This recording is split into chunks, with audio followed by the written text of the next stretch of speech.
SPB நேயர்களுக்கு அன்பான வணக்கங்கள். இன்றைக்கி பார்த்தீங்க அப்படின்னா நம்ம திருச்சியில் இருக்க ஒரு பெனிஃபிஷரியை பார்க்க வந்திருக்கோம்.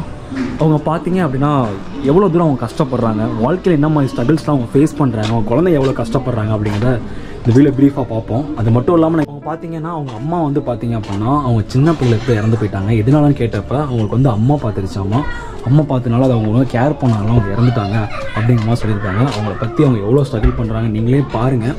எந்த ஒரு இடத்துல அவங்க இருக்காங்க அப்படிங்கிறத நீங்களே பாருங்கள். இந்த எல்லாமே ரோட்டில் ரொம்ப இடைஞ்சலான ஒரு பகுதியில் தான் இருக்காங்க. மேலே அவங்க வாடகைக்கு தான் இருக்காங்களாமா. அரௌண்டு மாதம் ஆச்சுன்னா ஒரு 2500 ரூபா பே பண்ணி தான் அவங்க கஷ்டப்பட்டுட்டு இருக்காங்க அப்படின்னு சொல்கிறாங்க. அவங்களோட சுச்சுவேஷன் எப்படி இருக்குது அப்படிங்கிறத நம்ம ஃபுல்லாக டீப்பாக பார்ப்போம். இந்த முடிஞ்ச அளவுக்கு வீடியோவை ஸ்கிப் பண்ணாமல் பாருங்கள். அது மட்டும் இல்லாமல் வாங்க போய் அவங்கள்ட்ட கேட்போம், கேட்டு எல்லாத்தையும் தெரிஞ்சுக்குவோம். முடிஞ்ச அளவுக்கு வீடியோவில் என்கேஜாக இருங்க. வாங்க வீடியோக்குள்ளே.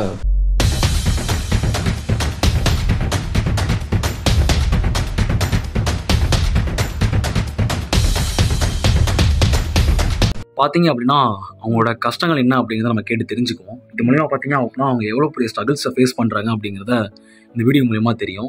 ஒரு அம்மா இல்லாமல் ஒரு குடும்பம் வந்து ஃபேமிலி வந்து ஸ்ட்ரகிள் ஆகுது அப்படிங்கிறப்ப எந்த விதமான ஸ்ட்ரகிள்ஸ்லாம் ஆகுது அப்படிங்கிறத கண்டிப்பாக அந்த ஃபேமிலிட்ட கேட்டு தெரிஞ்சுக்குவோம். இந்த வீடியோ முடிஞ்ச அளவுக்கு ஸ்கிப் பண்ணாமல் பாருங்கள். இந்த வீடியோ ரொம்ப இன்ட்ரெஸ்டிங்காக இருக்கும். அவங்களோட எவ்வளோ ஸ்ட்ரகிள் பண்ணுறாங்க அப்படிங்கிற வீடியோ ப்ரீஃபாக நான் சொல்ல போகிறேன். வாங்க உள்ளே போவோம். வணக்கங்கம்மா. ஓகே, இந்த நம்ம அம்மா இல்லைன்னு சொல்லியிருக்கீங்க இல்லையா, நீங்கள் எப்படி பார்த்துக்கிறீங்க? முதல்ல நீங்கள் யார் இவங்களுக்கு? பெரியம்மா. அவங்களோட பெரியம்மா. பெரியம்மா. ஓகேங்கம்மா. என் வீட்டுக்காரி இறந்து போயிட்டாரு. அதனால கொழுந்தனார் வீட்டில் இருக்கேன். ஆனால் இந்த கஷ்டத்துலேயும் இதுங்களை படிக்க வச்சுக்கிட்டு இருக்கோம். உங்கள் அப்பா சம்பாதிச்சு கொடுக்குற காசுல நான் வந்து இது எனக்கு பிள்ளைங்க கிடையாது. கல்யாணம் ஆகி அவரும் இறந்துட்டாரு. அதனால இந்த பிள்ளைங்களை வச்சுக்கிட்டு நல்லா தான் இருந்தாங்க. அம்மா போட்டிருந்துச்சு. வயிறு இருக்க பெருசாக இருந்துச்சு. தெரியல யாருக்கும். கேட்டாக்கா இது சுரக்காம்மா போட்டிருக்கு அப்படின்னாங்க. ஒரு 5 நாள் தான். அப்புறம் இறந்துட்டாங்க. ஏன் நீங்கள் ஹாஸ்பிட்டலில் தான் பார்க்கலீங்களா? இல்லை, பார்த்தாங்க. ஆஸ்பத்திரியில் பார்த்ததுக்கு இது அம்மான்னு தெரியல. ஊசியையும் போட்டாங்க. ஆஸ்பத்திரிக்கு போனோம், கோயிலுக்கு கூட்டிகிட்டு போனோம், எல்லாமே செஞ்சோம். என்னன்னு தெரியல, இறந்துட்டாங்க. இறந்தவங்கள கூட்டிகிட்டு வந்து இங்கே வச்சுட்டு பிள்ளைங்களை நான் பார்த்துக்கிறேன்னு சொல்லிட்டு கொஞ்ச நேரம் வீட்டை காலி பண்ணிட்டு எங்ககிட்ட. இப்போ அவங்களோட ஹஸ்பண்ட் என்ன வேலை? அப்பா இரும்பு வேலை. இரும்பு வேலையெல்லாம் என்ன? அதாவது செம்பு பித்தளை கழட்டுவோம்ல, அந்த இது இரும்பு சோசக்கல், சட்டி, இந்த மம்முட்டி அடிக்கிறது. ஒரு நாளைக்கு அவருக்கு எவ்வளவு? அது வந்து டெய்லி வராது. அது என்னைக்காவது ஒரு நாள் மம்முட்டிக்கு வரும். அது இல்லைன்னு சொல்லிட்டு அப்போ கூலிக்கு வேலைக்கு போறாரு. கூலிக்கு வேலைக்கு போறாங்க. என்ன கூலிக்கு வேலைக்கு போறாங்க? கூலிக்கு 300 ரூபா 400 ரூபா தருவாங்க. கூலினா என்ன வேலைக்கு போறாங்க? அதான் செம்பு கழட்டுறது. அந்த வேலையே கூலி. ஓகே, தினக்கூலி. டெய்லி வேலையே தினக்கூலி. 5 பேர். அவங்க அண்ணன் ஒருத்தர் இருக்காரு. 3 பிள்ளைங்க. என் கொழுந்தனார் ஒன்று, நான் ஒன்று. மொத்தம் 5 பேர் இருக்கீங்களாக்கா?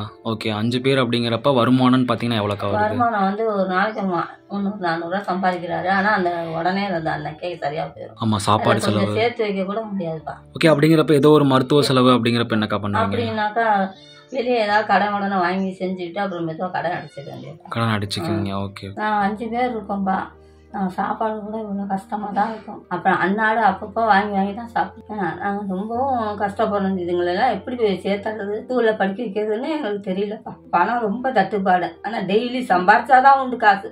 இப்போ இந்த சம்பாதிக்கிறது பார்த்தீங்க அப்படின்னா சாப்பாடு செலவுக்கே போய் சாப்பாடு செலவுக்கு சேமிப்பெல்லாம் கிடையாதுப்பா. எடுத்து வைக்கலாம் முடியாது. ஏதோ டெய்லி சாப்பிட்றோமா. இப்போ எப்படி ஃபீஸ் கட்டுவீங்க அவங்களுக்கு? இப்போ ஏதோ ஒரு ஃபீஸ் கட்ட சொல்றாங்க. ஃபீஸ் கட்ட சொல்றாங்க. இந்த வெளியே கடன் கேட்டிருக்கேன், கொடுப்பாங்க. அப்படி கட்டிக்கிட்டு அப்புறம் மெதுவாக நம்ம கட்டிக்கலாம் அப்படின்னு. சரிங்கக்கா. அப்புறம் அந்த ஏதோ ஒரு இஷ்யூ, மெடிக்கல் இஷ்யூக்கெல்லாம் என்ன பண்ணுவீங்க? மெடிக்கல் இஷ்யூக்கெல்லாம் இந்த கவர்மெண்ட் ஆஸ்பத்திரி போயிட்டு வந்துடுவேன். கூட போயிட்டு வந்தேன். 10 நாள் ஆகுது போயிட்டு வந்து. இப்போ பார்த்தீங்கன்னா அவரோட அப்பா வந்து சம்பாதிக்கிறது மூலியமா தான் அந்த ஃபேமிலி போயிட்டு இருக்கு. நம்ம என்னப்பா செய்யறது? அந்த கொரோனா டயத்துல ரொம்ப கஷ்டங்க. அப்பா என் புருஷன் கீழே விழுந்து ரொம்ப கஷ்டப்பட்டு மெடிக்கலுக்கு கூட பார்க்க முடியல. ஆஸ்பத்திரியில் பார்க்க முடியாம இங்க இருந்து நாங்கள் மதுரை கூட்டிட்டு போய் மதுரையில போய் அங்கே போய் பார்க்கறேன்னு சொல்லி பார்த்து அவர் இறந்தே போயிட்டாரு அந்த கொரோனா டயத்துல. கொரோனா டைம்ல எவ்வளவு கஷ்டப்பட்டீங்க? எஸ்பிபி உங்களுக்கு என்ன மாதிரியான உதவிகள்லாம் பண்ணுச்சுன்னு சொல்றீங்களா? அந்த நேரத்தில் இது உதவுனது ரொம்ப.